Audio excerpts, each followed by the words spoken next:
ಬಿಜೆಪಿಯ ಅತಿದೊಡ್ಡ ಷಡ್ಯಂತ್ರ ಬಟಾಬಯಲು. ಕಮಲ ನಾಯ್ಕರ ವಿರುದ್ಧ ಖರ್ಗೆ ಬೆಂಕಿ ದಾಳಿ. ವಾಲ್ಮೀಕಿ ಹಗರಣ, ಸಿದ್ದು ಡಿಕೆಶಿಗೆ ಲಿಂಕ್. ಷಡ್ಯಂತ್ರ. ಬಿಜೆಪಿಯ ಅತಿದೊಡ್ಡ ಷಡ್ಯಂತ್ರ ಬಟಾಬಯಲಾಗಿದೆ. ಕೇಂದ್ರ ಸರ್ಕಾರದಲ್ಲಿ ಕೀ ರೋಲ್ ಪ್ಲೇ ಮಾಡ್ತಿರೋ ಕೆಲ ಪ್ರಭಾವಿ ರಾಜಕಾರಣಿಗಳು ರಾಜ್ಯ ಕಾಂಗ್ರೆಸ್ ಸರ್ಕಾರವನ್ನ ಕೆಡವುವುದಕ್ಕೆ ಮಾಸ್ಟರ್ ಪ್ಲಾನ್ ಹಿಡಿದಿದ್ದಾರೆ. ಅದರಲ್ಲೂ ಸಿಎಂ ಸಿದ್ದರಾಮಯ್ಯ ಮತ್ತು ಡಿಸಿಎಂ ಡಿಕೆಶಿ ಅವರನ್ನ ಕಟ್ಟಿಹಾಕಲು, ಅವರ ವಿರುದ್ಧ ಇಲ್ಲಸಲ್ಲದ ಆರೋಪ ಹೊರಿಸಲು ಅತಿ ದೊಡ್ಡ ಸಂಚು ರೂಪಿಸುತ್ತಿದ್ದಾರೆ ಅನ್ನೋ ಮಾತುಗಳು ಕೇಳಿಬರ್ತಿವೆ. ಹಾಗಾದ್ರೆ ಈ ಬಗ್ಗೆ ಸಚಿವ ಪ್ರಿಯಾಂಕ್ ಖರ್ಗೆ ಬಿಚ್ಚಿಟ್ಟ ಆ ರೋಚಕ ಸತ್ಯ ಏನ್ ಗೊತ್ತಾ? ಅದನ್ನ ಡೀಟೇಲ್ ಆಗಿ ತೋರಿಸ್ತೀವಿ. ಆದ್ರೆ ಅದಕ್ಕಿಂತ ಮೊದಲು ಹಲೋ ಕನ್ನಡ ಯೂಟ್ಯೂಬ್ ಚಾನಲ್ ಅನ್ನು ಸಬ್ಸ್ಕ್ರೈಬ್ ಮಾಡ್ಕೊಳ್ಳಿ. ಹಾಗೇನೇ ಪಕ್ಕದಲ್ಲಿರೋ ಬೆಲ್ ಬಟನ್ ಅನ್ನು ಪ್ರೆಸ್ ಮಾಡಿ. ಸದ್ಯ ರಾಜ್ಯ ಬಿಜೆಪಿ ನಾಯಕರ ಬತ್ತಳಿಕೆಯಲ್ಲಿ 2 ಅಸ್ತ್ರಗಳಿವೆ. ಅವುಗಳಲ್ಲಿ ಒಂದು ಮೂಡಾ ಸೈಟ್ ಹಂಚಿಕೆ ಅಸ್ತ್ರ, ಎರಡನೇದ್ದು ವಾಲ್ಮೀಕಿ ನಿಗಮ ಹಗರಣ ಅಸ್ತ್ರ. ಆದ್ರೆ ಇವುಗಳಲ್ಲಿ ಮೂಡಾ ಸೈಟ್ ಹಂಚಿಕೆ ಪ್ರಕರಣ ಸ್ಟ್ರಾಂಗ್ ಆಗಿಲ್ಲ, ಅದು ಸ್ಟ್ಯಾಂಡ್ ಕೂಡ ಆಗಲ್ಲ. ಹೀಗಾಗಿ ಬಿಜೆಪಿ ನಾಯಕರ ಕೈಯಲ್ಲಿರುವ ಅತಿ ದೊಡ್ಡ ಬ್ರಹ್ಮಾಸ್ತ್ರ ಅಂದ್ರೆ ಅದು ವಾಲ್ಮೀಕಿ ನಿಗಮ ಹಗರಣ ಅಸ್ತ್ರ. ಈ ಹಗರಣದಲ್ಲಿ ಮಾಜಿ ಸಚಿವ ನಾಗೇಂದ್ರ ಅವರ ವಿಚಾರಣೆಯನ್ನ ಇಡಿ ನಡೆಸುತ್ತಿದೆ. ಆದ್ರೆ ಸಿಡಿಐ ತನಿಖೆ ನಡೆಸುತ್ತಿರೋ ಹೊತ್ತಲ್ಲೇ ಇಡಿ ಎಂಟ್ರಿ ಕೊಟ್ಟಿತ್ತು. ವಾಲ್ಮೀಕಿ ನಿಗಮದ ಪ್ರಕರಣದ ಇಡಿ ತನಿಖೆಯಲ್ಲಿ ಕೇಂದ್ರ ಸರ್ಕಾರದಿಂದ ಷಡ್ಯಂತ್ರ ನಡೆದಿದೆ ಅಂತೇಳಿ ಸಚಿವ ಪ್ರಿಯಾಂಕ್ ಖರ್ಗೆ ಆರೋಪ ಮಾಡುತ್ತಿದ್ದಾರೆ. ವಾಲ್ಮೀಕಿ ನಿಗಮ ಪ್ರಕರಣದಲ್ಲಿ ಹಲವರನ್ನ ಬಂಧಿಸಿ ಇಡಿ ತನಿಖೆ ನಡೆಸುತ್ತಿದೆ. ವಾಲ್ಮೀಕಿ ನಿಗಮದಲ್ಲಿ CM Siddaramaiah, DCM DK Shivakumar ಹಾಗೂ ಕಾಂಗ್ರೆಸ್ ಪಕ್ಷದ ಇನ್ನಿತರ ಸದಸ್ಯರ ಕೈವಾಡವಿದೆ ಎಂದು ಹೇಳುವಂತೆ ಬಂಧಿತರಿಗೆ ಒತ್ತಾಯಿಸಲಾಗುತ್ತಿದೆ ಅಂತೇಳಿ ಸಚಿವ ಪ್ರಿಯಾಂಕ್ ಖರ್ಗೆ ದೂರಿದ್ದಾರೆ.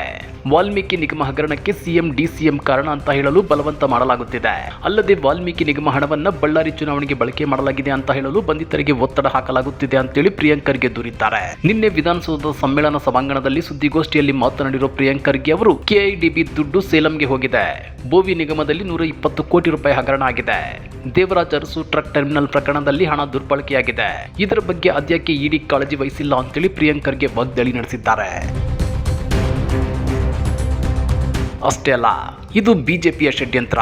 ಬಿಜೆಪಿಯವರ ಸ್ಟ್ಯಾಂಡರ್ಡ್ ಆಪರೇಟಿಂಗ್ ಪ್ರೊಸೀಜರ್ ಇದು. ಕಳೆದ 10 ವರ್ಷಗಳಲ್ಲಿ ಎಷ್ಟು ಸರ್ಕಾರಗಳನ್ನ ಬಿಜೆಪಿಯವರು ಬೀಳಿಸಿದ್ದಾರೆ ನೋಡಿ.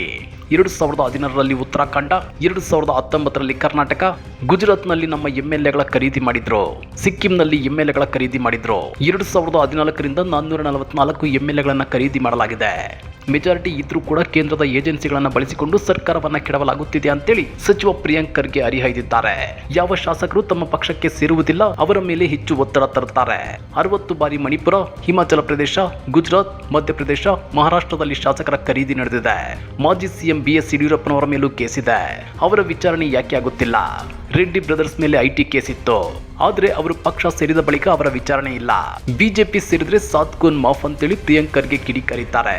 ಹಾಗಾದ್ರೆ ಸಚಿವ ಪ್ರಿಯಾಂಕ್ ಖರ್ಗೆ ಅವರು ಹೇಳಿದಂತೆ ರಾಜ್ಯ ಸರ್ಕಾರವನ್ನು ಅಸ್ಥಿರಗೊಳಿಸೋದಕ್ಕೆ ಕೇಂದ್ರ ಬಿಜೆಪಿ ಷಡ್ಯಂತ್ರ ರೂಪಿಸುತ್ತಿದೆಯಾ? ಐಟಿ, ಇಡಿ ಮತ್ತು ಸಿಬಿಐಗಳನ್ನು ದುರ್ಬಳಕೆ ಮಾಡಿಕೊಳ್ಳಲಾಗ್ತಿದೆಯಾ? ಕಮೆಂಟ್ ಮಾಡಿ, ವಿಡಿಯೋ ಲೈಕ್ ಮಾಡಿ, ಶೇರ್ ಮಾಡಿ. ಇಂಥ ಮತ್ತಷ್ಟು ರೋಚಕ ರಾಜಕೀಯ ಸುದ್ದಿಗಳನ್ನು ಮಿಸ್ ಮಾಡದೆ ನೋಡಬೇಕು ಅಂದರೆ ಹಲೋ ಕನ್ನಡ ಯೂಟ್ಯೂಬ್ ಚಾನಲನ್ನು ಸಬ್ಸ್ಕ್ರೈಬ್ ಮಾಡ್ಕೊಳ್ಳಿ.